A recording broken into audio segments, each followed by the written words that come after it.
Hello बच्चों, अपना जहाँ क्लासेस में आप सभी का स्वागत है। हम लोग चैप्टर 2 बहुपद पढ़ रहे हैं। तो एग्जाम्पलर के क्वेश्चन सॉल्व कर रहे थे। प्रश्नावली जो एग्जाम्पलर के 2.3 और उसी के आगे हम लोग आगे क्वेश्चंस करेंगे अब। ठीक है, तो क्वेश्चन हमने छठवां क्वेश्चन किया था। तो सातवां क्वेश्चन जो है एग्जाम्पलर का, उसको ऊपर से ही देख सकते हैं।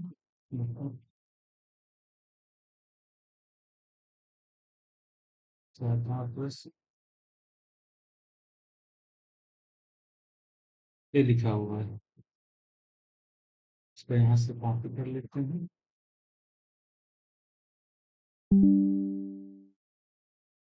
प्रश्न बहुत ही इंपॉर्टेंट प्रश्न है, बड़ा अच्छा प्रश्न है। ऐसा प्रश्न अभी तक इसमें से कोई नहीं दिखा। इसमें कंसेप्ट है जो आप समझेंगे, बहुत बढ़िया कंसेप्ट है।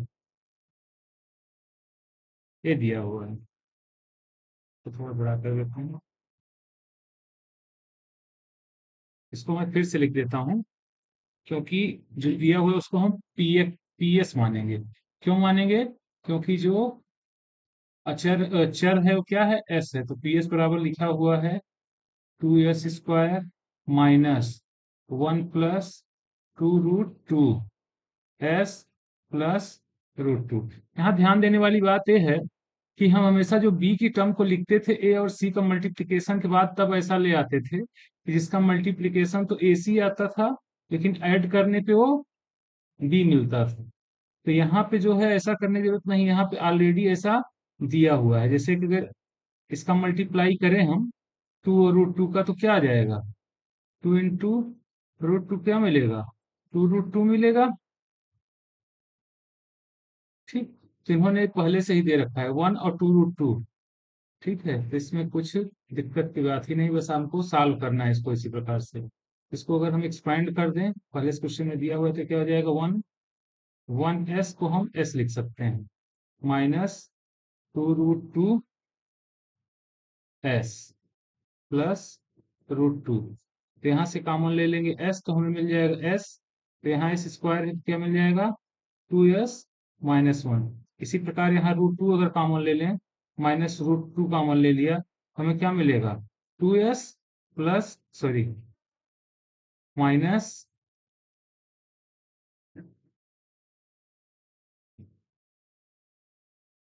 -1। ठीक, इसी प्रकार से यहाँ दोनों जगह 2s - 1 2s - 1 है। हमने 2s - 1 कॉमन ले लिया, क्या बचा? s - √2। तो पहले शून्य के लिए हम क्या करेंगे? पहले शून्य के लिए हम क्या करेंगे? 2s - 1 बराबर 0 लिखेंगे, जिससे हमें क्या मिल जाएगा? s बराबर 1/2। यही पहला शून्य है, जिसको हम अल्फा से डिनोट करते हैं। तो लिख देंगे पहला शून्य। दूसरे शून्य के लिए लिखेंगे, दूसरे शून्य के लिए तो s - √2 बराबर 0। फिर क्या है? s बराबर √2। और ये क्या हो गया? बीटा हो गया। अब alpha plus beta, alpha minus beta, ये दोनों भी हम लोग कैलकुलेट कर लेंगे। ठीक, आशा करते हैं समझ में आ रहा होगा। अब हम लोग चलते हैं 8वें प्रश्न की तरफ। 8वां प्रश्न जो है,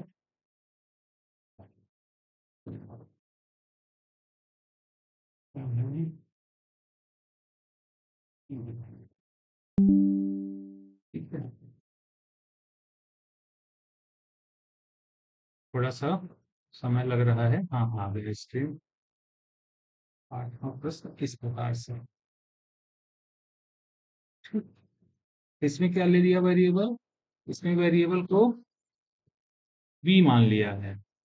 वेरिएबल मतलब चर। तो यहाँ जो बहुपद लिखा गया है वो बी के लिए लिखा गया है। किस चर के लिए लिखा गया है? बी के लिए।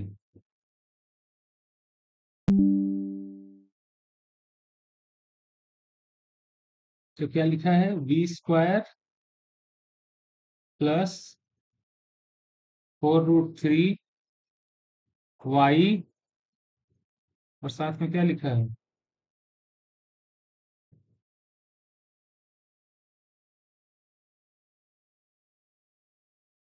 सॉरी, नॉट रिस्पॉन्डेंट, हाँ हो गया, सही हो गया। तो किसके लिए लिखा, एक पीवी है, दिया हुआ बहुपद पीवी बराबर v² प्लस 4√3 v माइनस 15। अब यहाँ ध्यान दीजिए, ए और सी का मल्टीप्लाई करेंगे तो क्या आएगा, 15 आएगा। तो अगर हम ऐसा करें, 5√3, ऐसे लाइन खींचते हैं, और √3 का मल्टीप्लाई करेंगे तो 15 आएगा। ठीक है, अब -15 आना चाहिए, तो इसको हम मान लेते हैं, एक को माइनस ले लेते हैं। एक है 5√3 -√3, तो 5√3 और -√3 का मल्टीप्लाई करेंगे क्या आएगा, -15 आएगा।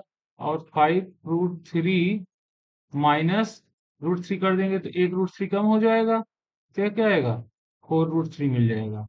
तो इसीलिए हम इसको क्या लिख सकते हैं, v² प्लस 5√3 -√3 v -15। अब ध्यान दीजिए कि 5 इस साइड में है, ठीक है, और 15 इस साइड में है, तो हम इसको ऐसे लिख सकते हैं, v² -√3 v, फिर क्या लिख सकते हैं, प्लस 5√3 v -15। तो मेरे ख्याल से इसमें कोई असुविधा नहीं होनी चाहिए आपको। तो यहाँ से क्या कॉमन ले सकते हैं, v कॉमन ले सकते हैं। तो v कॉमन लेने के क्या बचेगा, v -√3,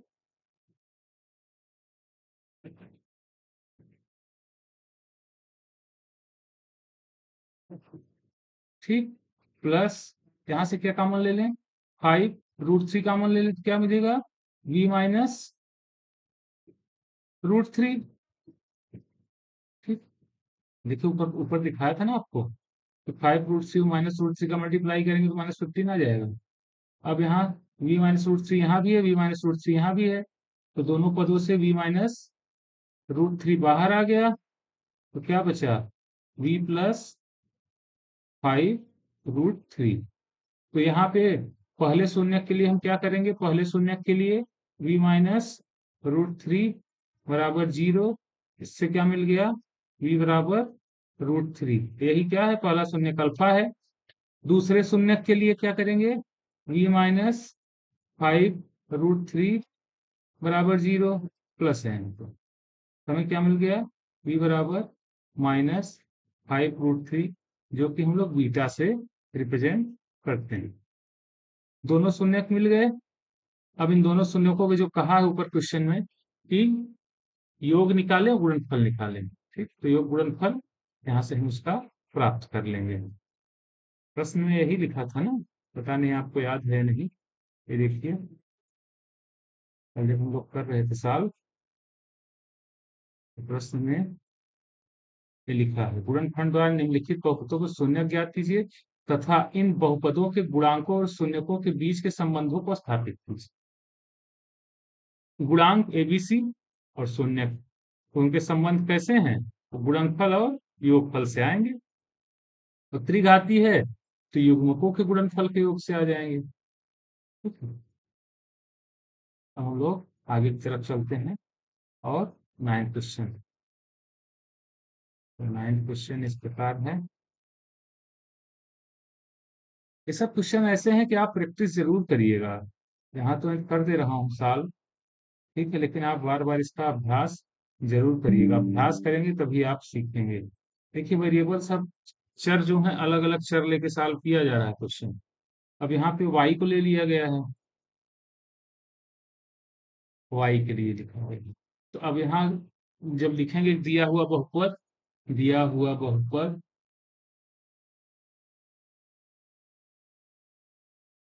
दिया हुआ बहुपद है, क्या दिया हुआ बहुपद है, पी वाई बराबर y² प्लस 3/2 इंटू 5 -5। अब देखिए यहाँ पे 5 आना चाहिए, तो ऐसा क्या किया जाए 5 आए, सोच पा रहे हैं आप कुछ कि किससे गुणा किया जाए, तो 5 आ जाएगा। पहले इसमें क्या दिख रहा है? अपान में 2 दिख रहा है, तो क्या 2 से सबसे मल्टीप्लाई करना पड़ेगा?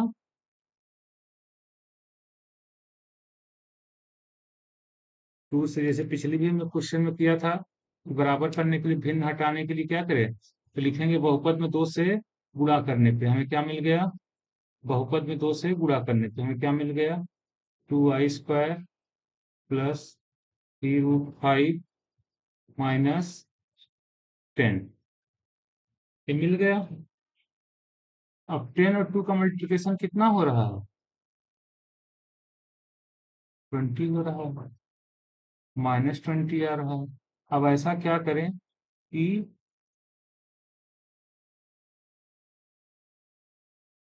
इसको ऐड कैसे करें कि 3 5 आ जाए? तो थोड़ा सा आपको सोचना होगा। इसका मल्टीप्लिकेशन ऐसा हो सकता है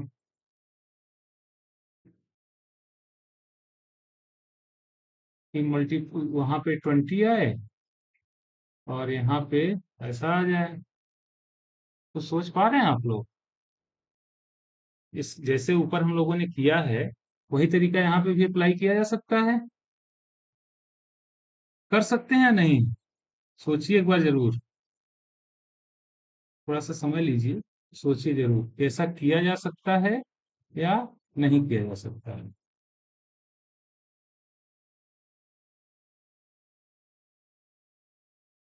चलिए थोड़ा सा प्रयास करते हैं। तो यहाँ क्या आना चाहिए?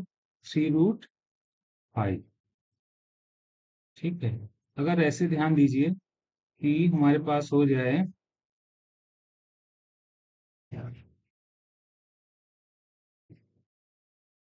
4√5 इंटू √5 माइनस 7, अगर इनका मल्टीप्लाई करेंगे तो क्या आ जाएगा? 20 आ जाएगा। अब 4√5 में से एक घट जाएगा तो क्या आएगा? 3√5 ही तो आएगा। हाँ या नहीं? मुझे तो समझ में आ रहा है, पता नहीं आप समझ पा रहे हैं कि नहीं। तो यहाँ हो जाएगा क्या?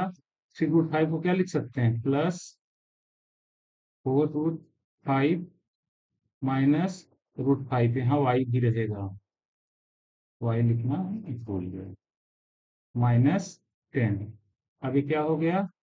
2i² प्लस 4√5, यहाँ वाई रहेगा, वाई माइनस √5y -10।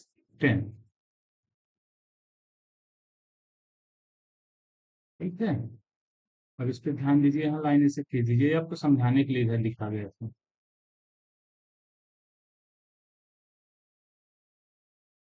ठीक, तो यहाँ क्या मिल गया हमें?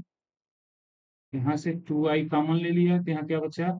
y plus 2√5। ठीक, यहाँ से भी अगर हमने -√5 कॉमन ले लिया तो क्या बचा? y प्लस 2√5, क्योंकि 2×5 = 10 होता है, तो 5 को हम लोग क्या लिख सकते हैं? 5 बराबर √5 इंटू √5। तो अगर एक √5 कॉमन हो जाएगा, बाहर आ जाएगा, तो अंदर क्या बचेगा? √5। इसीलिए जैसे 10 लिखा है, तो 10 को हम लोग क्या लिख सकते हैं? 2 गुणते √5 गुणते √5। तो अगर एक √5 बाहर हो गया तो अंदर क्या बचेगा? 2√5 ही तो बचेगा। तो आ गया इस प्रकार से। तो यहाँ भी y+2 √5 है, यहाँ भी y+2 √5 है। तो यहाँ क्या हो गया? अगर y+2 √5, एक पद कॉमन हो गया दोनों में से, तो यहाँ क्या बच गया? 2i-5 के गुणनखंड आ गया। अब यहाँ लिखेंगे पहले शून्य के लिए, पहले शून्य अल्फा के लिए क्या हो जाएगा? y+2 √5 बराबर 0। तो y बराबर -2 √5, अर्थात अल्फा बराबर -2 √5। इसी प्रकार लिखेंगे दूसरे शून्य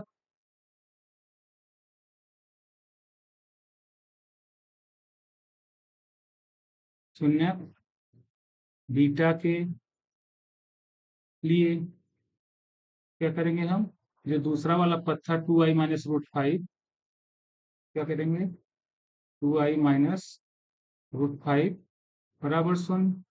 तो y बराबर क्या हो जाएगा, रूट फाइव अपॉन शून्य। अतः दूसरा शून्य थीटा बराबर क्या मिल गया, रूट फाइव अपॉन टू। और क्या है यहाँ पे, एबीसी का मान भी लिख सकते हैं। एबीसी के मान में थोड़ा सा पहले ही लिख लेना होगा जब यहाँ आप करते हैं। तो यहाँ इसका तुलना किससे करने पे, a x square plus b x square, a x square plus b x plus c से तुलना करने पे यहाँ पे क्या है, ए बराबर 2, बी बराबर 3√5 और सी बराबर -10 है। ठीक है, ये है इसके गुणांक। बाद में भी लिख सकते हैं इस क्वेश्चन का नाम लिख के, लेकिन ठीक है। अब यहाँ पे क्या कर सकते हैं, योग निकाल सकते हैं और गुणनफल निकाल सकते हैं, संबंध भी मिल जाएगा। इंपॉर्टेंट क्या है इसमें, गुणनखंड करना। अब चलते हैं हम लोग 10वें प्रश्न की तरफ, जो कि इस प्रश्नावली का आखिरी प्रश्न है।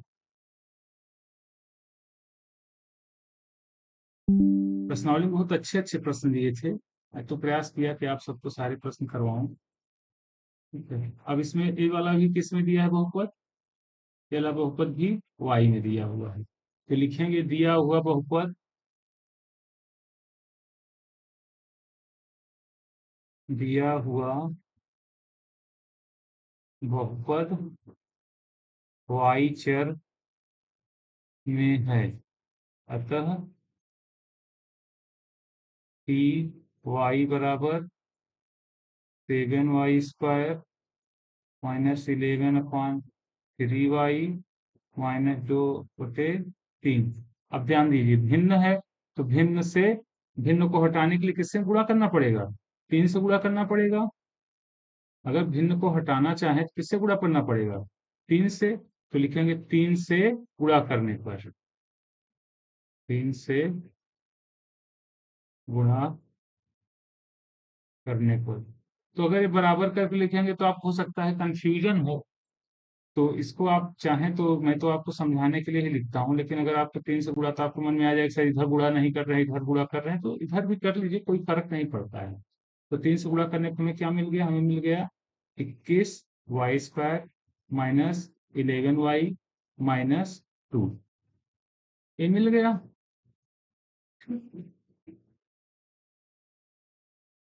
ठीक है, अब यहाँ ध्यान दो, यहाँ पे अगर आप चाहेंगे तो एबीसी कैलकुलेट कर सकते हैं दिए हुए बहुपद से।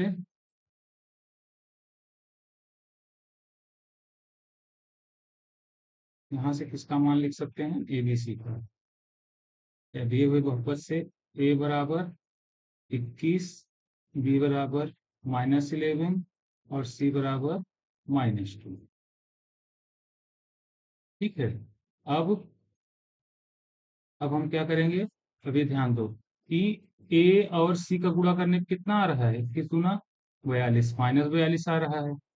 और यहाँ पे क्या आ रहा है, जोड़ने पे 11 आ रहा है, यानी इनको जोड़ने पे नहीं। ऐसा कोई दो नंबर हो, जैसे 7 छंग 42 करें तो 7 और 6 जोड़ेंगे तो 1 आ जाएगा।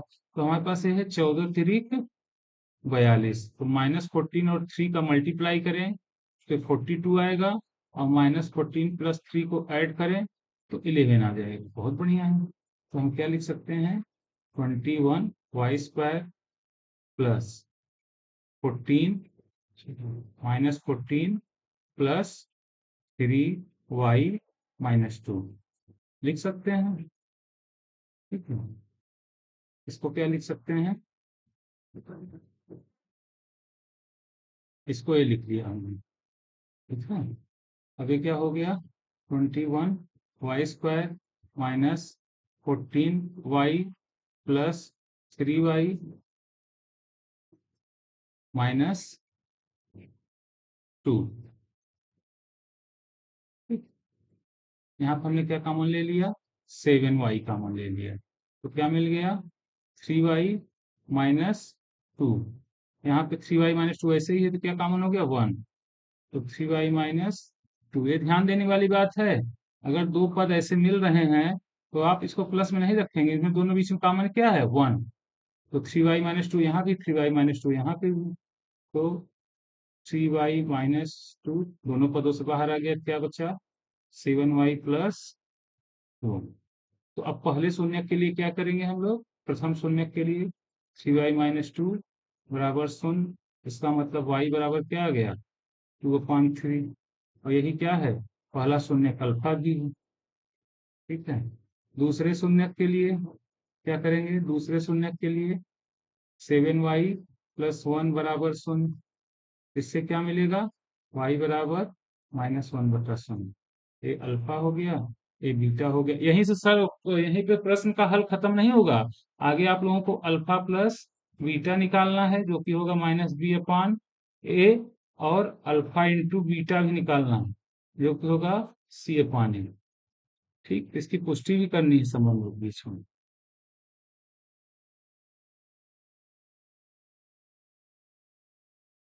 ठीक, अब इतने 10 हो गए। अब हम लोग अगली प्रश्नावली की तरफ चलते हैं। ये प्रश्नावली के सारे क्वेश्चंस आपको स्वतः अभ्यास करने पड़ेंगे। मैं हर क्वेश्चन को यहाँ पे लेकिन थोड़ा थोड़ा बताऊंगा क्या करना है, कैसे करना है। ये अगर आप नहीं करेंगे तो फिर ये आपके लिए अच्छा नहीं हो पाएगा, क्योंकि आपको आना चाहिए। देखिए इसमें क्या कह रहा है, इसमें जितने भी कंसेप्ट यूज हो रहे हैं इन क्वेश्चंस में, जो भी पूछा जा रहा है वो सब पहले हम लोग पढ़ चुके हैं। ठीक है। लिखा है निम्नलिखित में से प्रत्येक के बहुपद ज्ञात कीजिए।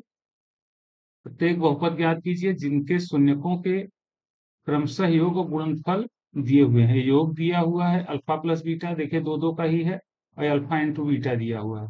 तो इनकी हेल्प से हमें बहुपद ज्ञात करना है। और जब बहुपद मिल जाए तो इन बहुपदों का शून्य ज्ञात कीजिए। तो शून्य के ज्ञात करने के लिए हम क्या करेंगे, उसका गुणनखंड करेंगे। इस प्रकार इस प्रश्न को करेंगे। इस प्रश्न को हम लोग ऊपर दो पार्ट में पहले ही कर चुके हैं। ठीक, इसमें कह रहा है कि दिया है कि त्रिघात बहुपद, त्रिघात सॉरी त्रिघात बहुपद ये दिया हुआ है 6x³ plus √2x² minus 10x plus 4√2 का एक शून्यक √2 है। इसके अन्य दो शून्यक ज्ञात कीजिए। अगर एक शून्यक पता चल गया तो जो शून्यक है अगर उससे बहुपद को भाग देंगे तो हमें क्या मिल जाएगा, एक नया बहुपद मिल जाएगा। और उस नए बहुपद का गुणनखंड करके हमें दो शून्यक और मिल जाएंगे। तो हमें किससे, अगर एक शून्य के है तो इसका मतलब ये किसमें है, x। इसका मतलब किससे भाग देना होगा, x-√2 से भाग देना होगा। तो x-√2 क्या बन जाएगा, भाजक बन जाएगा, और ये क्या हो जाएगा, भाज्य हो जाएगा। तो पहली बार जो भी आएगा भागफल, उस भागफल को, इसका शेषफल देखेंगे हम लोग शून्य ले आएंगे, करते करते आ ही जाता है। और फिर भागफल को हम क्या करेंगे, उस भागफल का हम करेंगे गुणनखंड, और फिर ये दो शून्य और हमें मिल जाएंगे। ठीक, फिर सॉरी सॉरी इसका हो गया इस प्रकार। तीसरे का, दूसरे में क्या लिखा हुआ है कि शून्य a+b और a+2b के रूप में दिए हुए हैं, जहां a और b क्या है, वास्तविक संख्याएं हैं। ए और बी के मान तथा साथ ही दिए हुए बहुपद के शून्य ज्ञात कीजिए। अब देखिए इसमें क्या करना है, गुणांक हम जानते हैं। गुणांक क्या है, ए बी सी डी इसके गुणांक हैं। तो हम जो नियम जानते हैं, गुणांकों का योग, गुणांकों का गुणनफल, और गुणांकों के युग्मकों का गुणनफल का योग, तो उसका प्रयोग करके हम जो शून्य दिए हुए हैं, सॉरी, शून्यकों का योग, शून्यकों के युग्मक के गुणनफल का योग, और शून्यकों का गुणनफल, इन दोनों की हेल्प से यहाँ हम क्या करेंगे, पहले ज्ञात करेंगे। अब इसको हम लोग जैसे ए बी सी इस तरीके से दे दिया गया है, तो इसका शून्य क्या आएगा, तो गुणांक क्या आएगा, 1 आएगा। यहाँ से गुणांक आ रहा है -6। तो इस प्रकार से उसी की मदद से गुणांक और शून्यक के संबंध की हेल्प से सॉल्व हो जाएगा। चौथा देखिए, इसमें क्या दिया है, के का ऐसा मान ज्ञात कीजिए कि बहुपद और ये दूसरा बहुपद का एक गुणनखंड हो जाए। ठीक है, तो इसके लिए के का क्या कौन सा मान निकालेंगे आप,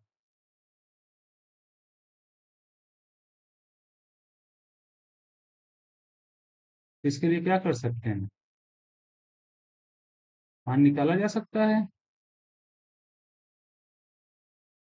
तो इसको सॉल्व करने के लिए हमें चौथा क्वेश्चन क्या करना पड़ेगा, इसमें जो दिया हुआ है कि ये जो है x square plus 2x plus क्या है, इस बहुपद का गुणनखंड है। इसका मतलब अगर इसको इससे डिवाइड करें तो क्या हो जाएगा, शेषफल क्या होना चाहिए, शून्य आना चाहिए। भागफल तो आएगा, शेषफल शून्य आना चाहिए। तो लेकिन अगर शेषफल शून्य आना चाहिए, कंडीशन हमें पता है, लेकिन इसमें के दिया हुआ है, तो के तो सॉल्व नहीं हो पाएगा। तो के के कारण शेषफल शून्य नहीं आएगा। तो आखिरी में जो शेषफल आ रहा होगा चर सारे खत्म होने के बाद, उस शेषफल के एक एक टर्म को हम लोग, जो गुणांक होगा उसको 0 के बराबर रखेंगे, तो हमें के का मान मिल जाएगा। इसी प्रकार आगे क्वेश्चन देखते हैं। अभी त्रिघात बहुपद का एक गुणनखंड दिया है, इस बहुपद के सभी शून्य ज्ञात कीजिए। तो इससे जैसे ही हम भाग देंगे x माइनस रूट फाइव से, तो जो भागफल आएगा उसका गुणनखंड करेंगे तो भी मिल जाएगा। इसी प्रकार a और b के किन मानों के लिए के शून्य बहुपद के भी शून्य होंगे, तो आप इससे जो है डिवाइड करिए, और वही जो चौथे में जिस तरीके से हम लोगों ने सॉल्व किया है उसको सॉल्व कर लेंगे। तो इन प्रश्नों को हम आशा करते हैं कि आप समझे होंगे और अच्छे से प्रयास करेंगे।